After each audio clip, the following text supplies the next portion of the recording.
নবী মুহাম্মদ সাল্লাল্লাহু আলাইহি সাল্লাম বলেছেন, যে ঘরে কুকুর থাকে, যে ঘরে কুকুর থাকে সে ঘরে ফেরেশতা থাকে না।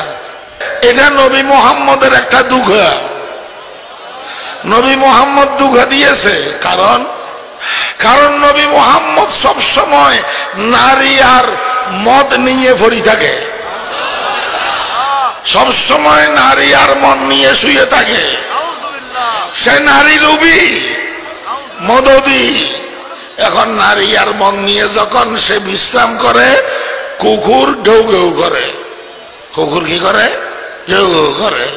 তার জন্য সমস্যা হয়ে যায়। সেজন্য সে এই ফতোয়া জারি করেছে